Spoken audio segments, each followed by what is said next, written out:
Selama ini kita, bangsa Nusantara, selalu mengagung-agungkan Majapahit sebagai kerajaan besar yang berhasil menyatukan Nusantara. Seolah-olah kerajaan-kerajaan sebelumnya kalah hebat dengan kebesaran Majapahit.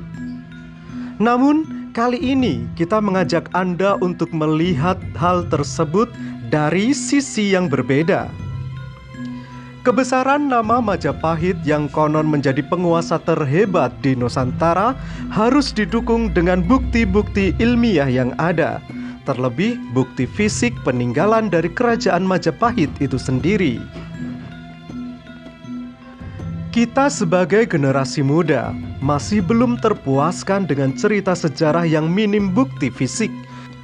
Bahkan letak kerajaan Majapahit pun hingga kini masih misteri.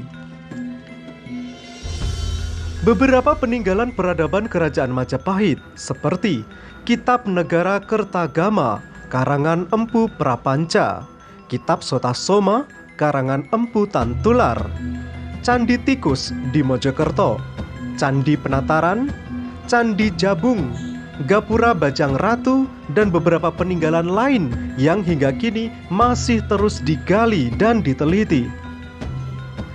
Nah, dari beberapa peninggalan Majapahit yang kami sebutkan tadi, coba kita bandingkan dengan bangunan yang ini.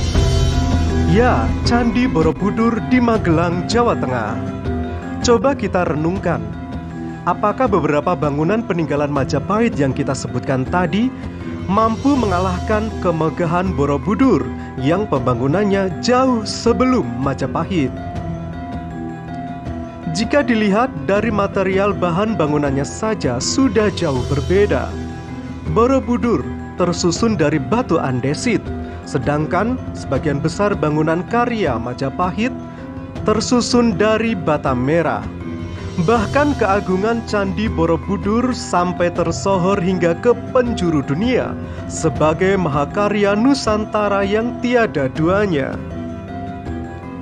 Diceritakan, candi dengan banyak stupa ini didirikan oleh para penganut Buddha Mahayana sekitar tahun 800-an Masehi pada masa pemerintahan Wangsa Shailendra. Tahukah Anda, Borobudur adalah candi atau kuil Buddha dan monumen Buddha terbesar di dunia.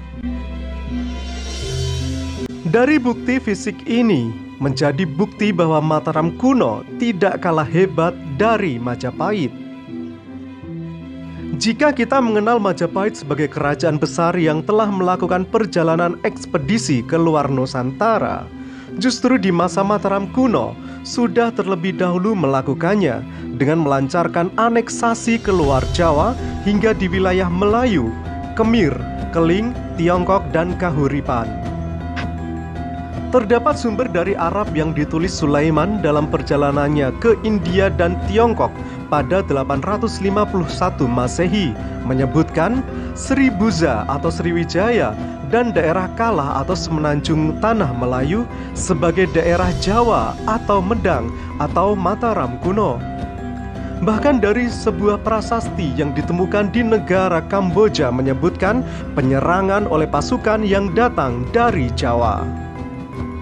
Dari bukti fisik dan bukti sejarah, Mataram kuno tak kalah hebat dari Majapahit. Nah, bagaimana menurut Anda, lebih hebat mana?